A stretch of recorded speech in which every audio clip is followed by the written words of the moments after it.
രാജീവ് ജോസഫും റിപ്പബ്ലിക്കൻ കോൺഗ്രസ് പാർട്ടിയും എന്ന പരമ്പരയുടെ 9ാം ഭാഗത്തിലേക്ക് പ്രിയപ്പെട്ട പ്രേക്ഷകർക്ക് സ്വാഗതം.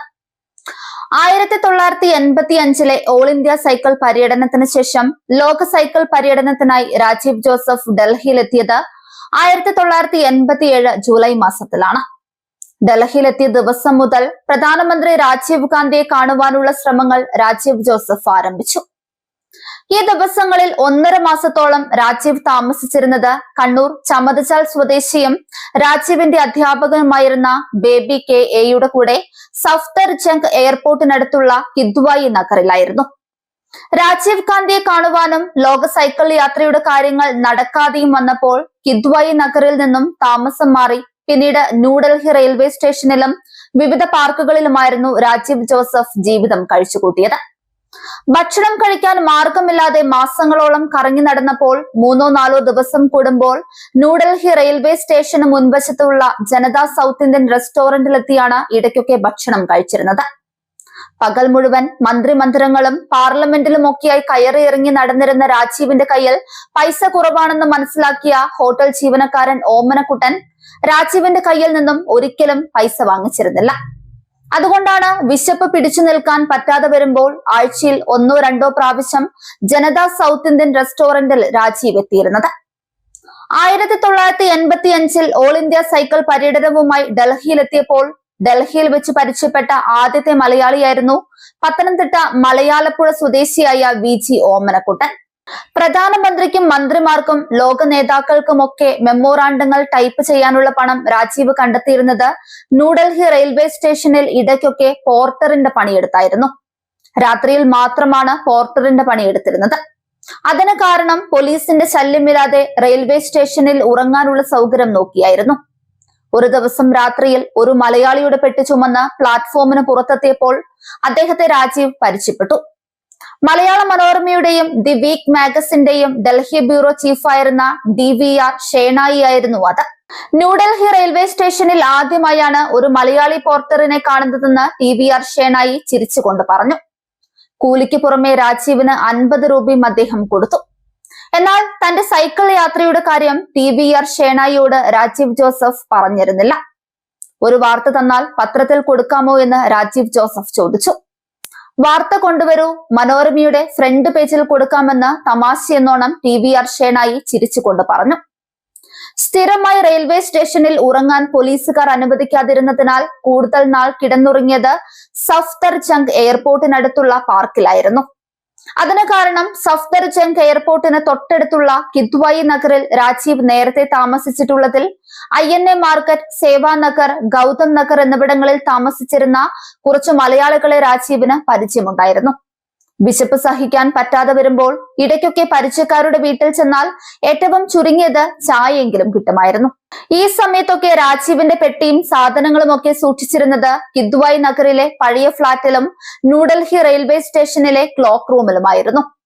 ആയതിനാൽ അത്യാവശ്യം ഡ്രസ്സും സാധനങ്ങളും ഒക്കെ എടുക്കുവാൻ ആഴ്ചയിൽ 1-2 തവണ കിദ്വായി നഗറിലെ പഴയ ഫ്ളാറ്റിൽ രാജീവ് എത്തുമായിരുന്നു. 1985-87 കാലഘട്ടത്തിൽ പ്രീ ഡിഗ്രിക്ക് പഠിച്ചുകൊണ്ടിരുന്നപ്പോൾ ഡൽഹിയിലേക്ക് പോയ രാജീവ് ജോസഫിന് പ്രീ ഡിഗ്രി വിദ്യാഭ്യാസം പൂർത്തിയാക്കുവാൻ സാധിച്ചിരുന്നില്ല. ആയതിനാൽ 1987 ഡൽഹിയിൽ തുടക്കം കുറിച്ച ഇന്ദിരാഗാന്ധി നാഷണൽ ഓപ്പൺ യൂണിവേഴ്സിറ്റിയുടെ എൻട്രൻസ് പരീക്ഷയിൽ പാസ്സായി ആദ്യത്തെ BA ഡിപ്ലോമ കോഴ്സിന് ചേർന്ന് രാജീവ് ജോസഫ് പഠനം ആരംഭിച്ചു. കറസ്പോണ്ടൻസ് കോഴ്സിന് കിദ്വായി നഗറിലെ മേൽവിലാസമായിരുന്നു കൊടുത്തിരുന്നത്. പഠിക്കാനുള്ള പുസ്തകങ്ങളും മറ്റും കിദ്വായി നഗറിൽ തപാൽ വഴി എത്തുമ്പോൾ യഥാസമയം അതെല്ലാം കളക്ട് ചെയ്യുക എന്ന ഉദ്ദേശത്തോടും കൂടിയാണ് സഫ്ദർജംഗ് എയർപോർട്ടിനടുത്തുള്ള പാർക്കിൽ രാജീവ് ജോസഫ് താമസിച്ചിരുന്നത്.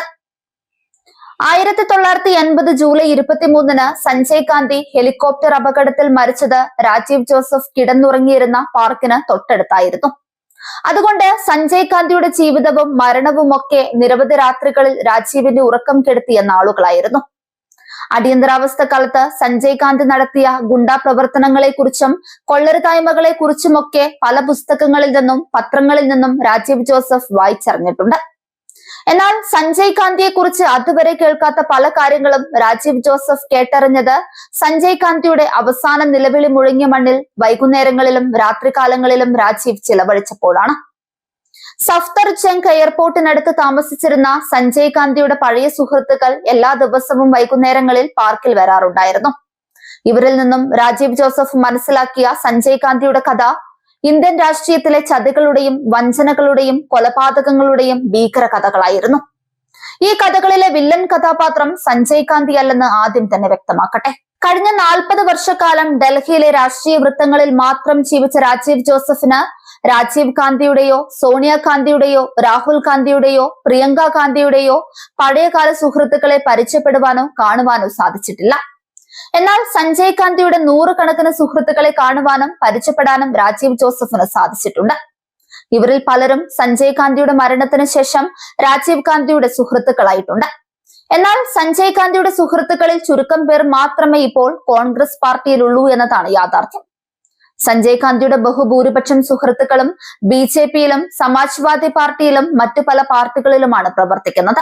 ഇന്ത്യയിലെ മാധ്യമങ്ങളും വിവിധ രാഷ്ട്രീയ പ്രസ്ഥാനങ്ങളും സഞ്ജയ് ഗാന്ധിക്ക് കൊടുത്തിരുന്നത് വെറും വില്ലൻ വേഷമാണെങ്കിൽ സഞ്ജയ് ഗാന്ധിയെക്കുറിച്ച് രാജീവ് ജോസഫിന് പറയാനുള്ളത് മലയാളികൾ ഇതുവരെ കേൾക്കാത്ത ഞെട്ടിക്കുന്ന മറ്റു ചില കഥകളാണ്.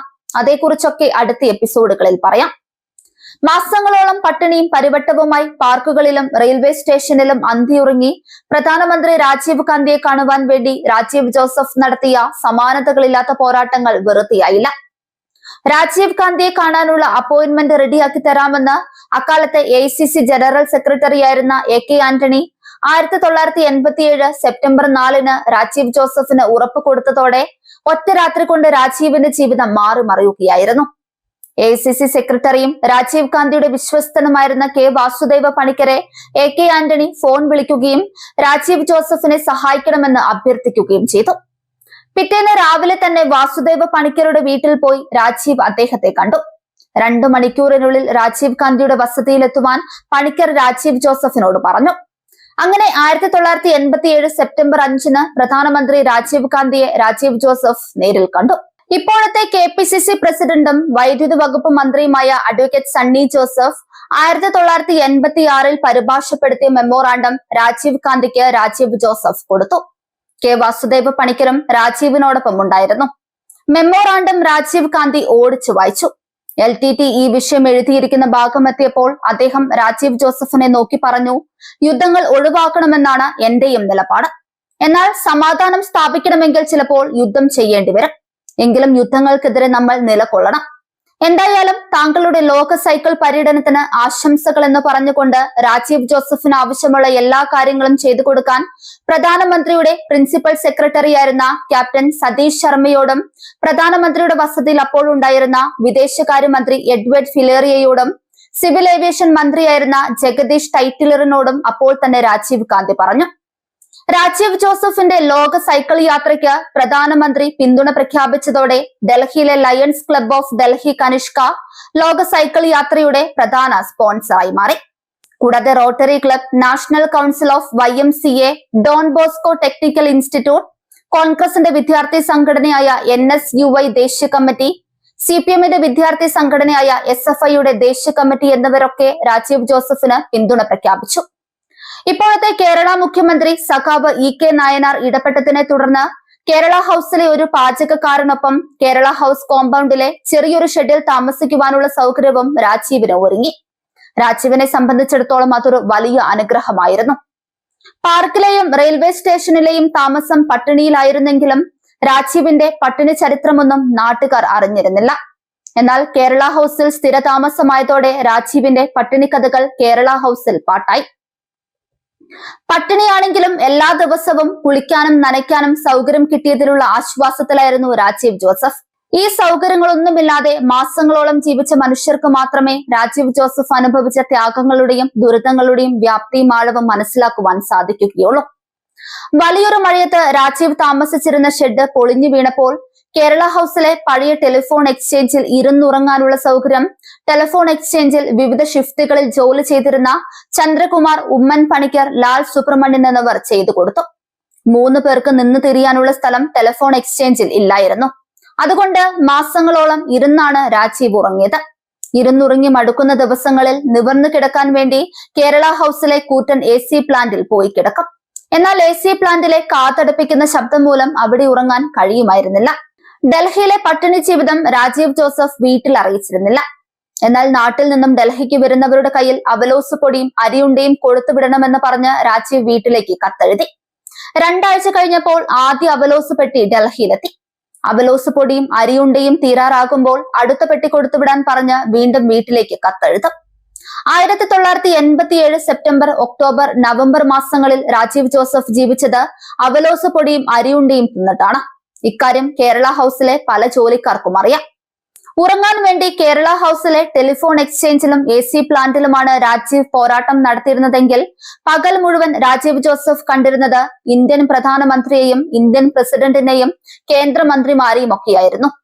എല്ലാ രാജ്യങ്ങളുടെയും വിസ ലഭിക്കുവാൻ വേണ്ടി ഇന്ത്യൻ വിദേശകാര്യമന്ത്രിയുടെ കത്തോടുകൂടി ഡൽഹിയിലെ 100-ലധികം എംബസികളിൽ രാജീവ് ജോസഫ് പോയത് 3 മാസത്തോളം അവലോസ് പൊടിയും അരിയുണ്ടയും മാത്രം കഴിച്ച് രാവിലെ മുതൽ വൈകുന്നേരം വരെ നടന്നിട്ടായിരുന്നു. ഈ സമയത്തൊക്കെ ഡൽഹിയിൽ നടക്കുന്ന എല്ലാ കോൺഗ്രസ് പരിപാടികളിലും രാജീവ് ജോസഫ് പങ്കെടുക്കുന്നുണ്ടായിരുന്നു. മുഖ്യമന്ത്രിമാരായിരുന്ന EMS Namboodiripad, K Karunakaran, EK Nayanar എന്നിവരെയൊക്കെ പലതവണ രാജീവ് ജോസഫ് കാണുകയും തന്റെ ലോക സൈക്കിൾ യാത്രയ്ക്ക് പിന്തുണ അഭ്യർത്ഥിക്കുകയും ചെയ്തു. മലയാള ചലച്ചിത്ര രംഗത്തെ നിത്യഹരിത നായകൻ പ്രേം നസീർ ഡൽഹിയിലെത്തിയപ്പോൾ അദ്ദേഹം താമസിച്ചിരുന്ന താജ് ഹോട്ടലിൽ പോയി തന്റെ ലോക സൈക്കിൾ യാത്രയ്ക്ക് പിന്തുണ അഭ്യർത്ഥിച്ചു. യാത്രയുടെ ആദ്യഘട്ടത്തിലെ സൈക്കിൾ പ്രേം നസീർ സ്പോൺസർ ചെയ്തു. 1987 ന്യൂഡൽഹി എന്ന സിനിമയിൽ അഭിനയിക്കാനെത്തിയ മലയാളികളുടെ പ്രിയപ്പെട്ട നടനും ഇപ്പോഴത്തെ കേന്ദ്രമന്ത്രിയുമായ സുരേഷ് ഗോപി, പ്രമുഖ ഹാസ്യ നടൻ ജഗതി ശ്രീകുമാർ, പ്രശസ്ത കവി കാവാലം നാരായണ പണിക്കർ, പ്രശസ്ത എഴുത്തുകാരനും ഇന്ദിരാഗാന്ധിയുടെ ഗരീബി ഹട്ടാവോ മുദ്രാവാക്യത്തിന്റെയും ഇന്ദിരാഗാന്ധിയുടെ പ്രചാരണ പരിപാടികളുടെ സൂത്രധാരകനുമായിരുന്ന പ്രൊഫസർ ഓംചേരി NN പിള്ള, ഡൽഹിയിലെ പ്രമുഖ മ്യൂസിയോളജിസ്റ്റ് ഡോക്ടർ ജോൺ ഫിലിപ്പോസ്, ഡൽഹിയിലെ പണിക്കേഴ്സ് ട്രാവൽസിന്റെ സ്ഥാപകൻ ERC പണിക്കർ എന്നിവരൊക്കെ രാജീവിന് നൽകിയ സാമ്പത്തിക സഹായം കൊണ്ടാണ് 100-ലധികം രാജ്യങ്ങളുടെ എംബസികൾക്കുള്ള മെമ്മോറാണ്ടങ്ങളും വിസ ആപ്ലിക്കേഷനുകളും രാജീവ് ജോസഫ് തയ്യാറാക്കിയത്. വർഷങ്ങൾ നീണ്ട പരിശ്രമങ്ങൾക്കും പട്ടിണി പോരാട്ടങ്ങൾക്കും ഒടുവിൽ 1987 ഡിസംബർ 25-ന് ലോക സൈക്കിൾ യാത്ര ആരംഭിക്കുവാനുള്ള ഒരുക്കങ്ങൾ പൂർത്തിയായി. ഈ സമയത്ത് കേരള ഹൗസിൽ ജോലിക്കാരനായിരുന്ന KC ശ്രീകുമാറും രാജീവിനോടൊപ്പം ലോക സൈക്കിൾ പര്യടനത്തിന് പോകുവാൻ തയ്യാറായി. ലോക സൈക്കിൾ യാത്രയെക്കുറിച്ചുള്ള വാർത്തകൾ വളരെ പ്രാധാന്യത്തോടെ യുണൈറ്റഡ് ന്യൂസ് ഓഫ് ഇന്ത്യ അഥവാ UNI റിപ്പോർട്ട് ചെയ്തപ്പോൾ രാജ്യത്തുള്ള സകല പത്രങ്ങളിലും ദൂരദർശനിലും വാർത്തകൾ വരാൻ തുടങ്ങി. അക്കാലത്ത് UNI ചീഫ് കറസ്പോണ്ടന്റ് ആയിരുന്ന ജോർജ് വർഗീസ് ആയിരുന്നു രാജീവിന്റെ ലോക സൈക്കിൾ യാത്രയുടെ വിജയത്തിനായി നിരന്തരം വാർത്തകൾ കൊടുത്തുകൊണ്ടിരുന്നത്. രാജീവിന്റെ വാർത്തയും ഫോട്ടോയും കണ്ട് അക്ഷരാർത്ഥത്തിൽ ആദ്യം ഞെട്ടിത്തരിച്ചത് മലയാള മനോരമയുടെ Delhi bureau chief TVR Shenoy ആയിരുന്നു. ന്യൂഡൽഹി റെയിൽവേ സ്റ്റേഷനിൽ പോർട്ടറായി പണിയെടുത്ത രാജീവിന് TVR ഷേണായി കൊടുത്ത വെറും വാക്ക് അക്ഷരാർത്ഥത്തിൽ യാഥാർത്ഥ്യമാക്കുവാൻ തുടങ്ങി.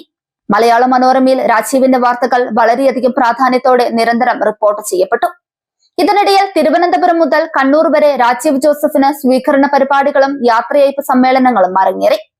രാജീവിന്റെ ലോക സൈക്കിൾ യാത്രയ്ക്ക് അഭിവാദ്യങ്ങൾ അർപ്പിച്ചുകൊണ്ട് 30ഓളം യുവാക്കൾ കാസർഗോഡ് നിന്നും കണ്ണൂരിലേക്ക് ദിവസങ്ങളോളം നടത്തിയ സൈക്കിൾ റാലി കേരളം മുഴുവൻ വാർത്തയായി. സ്പോർട്സ് അതോറിറ്റി ഓഫ് ഇന്ത്യയുടെ മുൻ ഡയറക്ടർ ജനറലും മുൻ കേരള ചീഫ് സെക്രട്ടറിയുമായിരുന്ന ജിജി തോംസൺ IASന്റെ നേതൃത്വത്തിൽ തിരുവനന്തപുരത്തെ സ്പോർട്സ് കൗൺസിൽ ആസ്ഥാനത്ത് വെച്ച് രാജീവ് ജോസഫിന് സ്വീകരണം കൊടുത്തു. തുടർന്ന് കണ്ണൂർ ചേംബർ ഓഫ് കൊമേഴ്സ് ആസ്ഥാനത്ത് വെച്ച് കണ്ണൂർ ജില്ലാ സ്പോർട്സ് കൗൺസിൽ സ്വീകരണം നൽകി. രാജീവിന്റെ സ്വന്തം നാടായ മുണ്ടാനൂർ, പയ്യാവൂർ, ശ്രീകണ്ഠാപുരം എന്നിവിടങ്ങളിലൊക്കെ ആയിരങ്ങളെ പങ്കെടുപ്പിച്ചുകൊണ്ട് നിരവധി സ്വീകരണ യോഗങ്ങൾ അരങ്ങേറിയപ്പോൾ രാജീവ് ജോസഫിനെതിരെ അസൂയാലുക്കളായ ചില കോൺഗ്രസ് നേതാക്കൾ അണിയറ നീക്കങ്ങൾ ആരംഭിച്ചു. ഇതൊന്നും അറിയാതെ ലോക സൈക്കിൾ യാത്ര ആരംഭിക്കുവാൻ വേണ്ടി ഡിസംബർ 3-ാം വാരം ഡൽഹിയിൽ തിരിച്ചെത്തിയ രാജീവ് ജോസഫിനെ കാത്തിരുന്നത് ഞെട്ടിപ്പിക്കുന്ന വിവരങ്ങളായിരുന്നു. പ്രധാന സ്പോൺസറായിരുന്ന lions club of Delhi Kanishka പ്രധാന സ്പോൺസർഷിപ്പിൽ നിന്നും പിന്മാറി. അതോടെ യാത്രയ്ക്കുള്ള പണമില്ലാതായി. നാട് മുഴുവൻ സ്വീകരണങ്ങളും യാത്രയയപ്പുകളും ഏറ്റുവാങ്ങി ഡൽഹിയിലെത്തിയപ്പോൾ യാത്ര ആരംഭിക്കുവാൻ പറ്റാത്ത സ്ഥിതിയായി. രാജീവിന്റെ യാത്ര തടസ്സപ്പെടുത്തുവാൻ വേണ്ടി ശ്രമിച്ചത് കണ്ണൂരിൽ നിന്നുള്ള ചില കോൺഗ്രസ് നേതാക്കളാണെന്ന് മനസ്സിലായപ്പോൾ രാജീവ് ഗാന്ധിയെ വീണ്ടും കാണുവാനുള്ള ശ്രമങ്ങൾ ഡിസംബർ 20-ന് രാജീവ് ആരംഭിച്ചു. പ്രധാനമന്ത്രിയുടെ വസതിയിൽ ഡിസംബർ 24-ന് രാജീവ് ജോസഫ് എത്തിയപ്പോഴാണ് തമിഴ്നാട് മുഖ്യമന്ത്രി MGR മരിച്ചുപോയെന്ന വാർത്ത രാജീവ് അറിഞ്ഞത്. MGR മരിച്ചെന്ന വാർത്ത കേട്ടപ്പോൾ രാജീവ് ആകെ ദുഃഖത്തിലായി. അതിന് 2 കാരണങ്ങളുണ്ടായിരുന്നു. ഒന്നാമത്തെ കാരണം തന്റെ സൈക്കിൾ യാത്ര ശ്രീലങ്കയിലെത്തുമ്പോൾ LTTE നേതാവ് വേലുപ്പുള്ള പ്രഭാകരന് സമാധാന സന്ദേശത്തിന്റെ മെമ്മോറാണ്ടം നേരിൽ കൊടുക്കുവാൻ വേണ്ടി MGRന്റെ അടുത്തൊരു സുഹൃത്തുമായി രാജീവ് ജോസഫ് ബന്ധപ്പെടുന്നുണ്ടായിരുന്നു. രണ്ടാമത്തെ കാരണം മലയാള സിനിമയിലെ സൂര്യ തേജസ്സായിരുന്ന നടൻ ജയന്റെ ഹെലികോപ്റ്റർ അപകടവും അദ്ദേഹത്തിന്റെ മരണവുമായി ബന്ധപ്പെട്ട് കേരളത്തിൽ പ്രചരിക്കുന്ന ദുരൂഹതകൾ അവസാനിപ്പിക്കുന്നതിന് വേണ്ടി തമിഴ്നാട് സർക്കാർ വ്യക്തമായ റിപ്പോർട്ട് പുറത്തിറക്കണമെന്ന് ആവശ്യപ്പെട്ടുകൊണ്ട് 1987 MGRന് രാജീവ് ജോസഫ് കത്തയച്ചിരുന്നു. ഇങ്ങനെ ഒരു കത്തയക്കുവാൻ കാരണം ഒരിക്കൽ രാജീവ് ഗാന്ധിയുടെ വസതിയിൽ വെച്ച് മുൻ തമിഴ്നാട് മുഖ്യമന്ത്രി ജയലളിതയെ രാജീവ് ജോസഫ് കണ്ടപ്പോൾ ജയന്റെ അപകട മരണത്തെക്കുറിച്ച് ജയലളിതയോട് രാജീവ് ജോസഫ് ചോദിക്കുകയുണ്ടായി. ഇക്കാര്യത്തെക്കുറിച്ച് വ്യക്തമായ മറുപടി വേണമെങ്കിൽ തമിഴ്നാട് മുഖ്യമന്ത്രി MGRന് കത്തയക്കുവാൻ ജയലളിത പറഞ്ഞു. അതനുസരിച്ച് രാജീവ് കത്തയച്ചെങ്കിലും മറുപടിക്കായി കാത്തിരിക്കുമ്പോഴായിരുന്നു MGRന്റെ മരണം സംഭവിച്ചത്. നടൻ ജയന്റെ ജീവിതവും മരണവുമായി ബന്ധപ്പെട്ട് ഒരു പത്രപ്രവർത്തകനെന്ന നിലയിൽ വർഷങ്ങളോളം രാജീവ് ജോസഫ് നടത്തിയ അന്വേഷണങ്ങളുടെ ചരിത്രവും ആരും പറയാത്ത സത്യങ്ങളും മറ്റൊരു എപ്പിസോഡിൽ പറയാം. 1987 ഡിസംബർ 24-ന് MGR മരണപ്പെട്ട സാഹചര്യത്തിൽ ഡിസംബർ 25-ന് നടത്താനിരുന്ന ലോക സൈക്കിൾ യാത്ര കുറച്ചു ദിവസത്തേക്ക് മാറ്റിവെക്കാൻ രാജീവ് ജോസഫിന് അവസരം കിട്ടി. ഈ സമയം കൊണ്ട് യാത്രയ്ക്കുള്ള അത്യാവശ്യം ഫണ്ട് സംഘടിപ്പിക്കുവാൻ രാജീവ് ജോസഫ് തീരുമാനിച്ചു. ഡിസംബർ 24-ന് MGR മരണപ്പെട്ടില്ലായിരുന്നുവെങ്കിൽ ഡിസംബർ 25-ന് ആരംഭിക്കാനിരുന്ന രാജീവിന്റെ ലോക സൈക്കിൾ യാത്ര പരാജയപ്പെട്ടെന്ന വാർത്ത നാട് മുഴുവൻ പരക്കുമായിരുന്നു. അങ്ങനെ ഒരു വാർത്ത സൃഷ്ടിക്കുവാൻ വേണ്ടി രാജീവിന്റെ രാഷ്ട്രീയ ശത്രുക്കൾ തയ്യാറെടുക്കുമ്പോഴായിരുന്നു MGRന്റെ മരണം സംഭവിച്ചത്.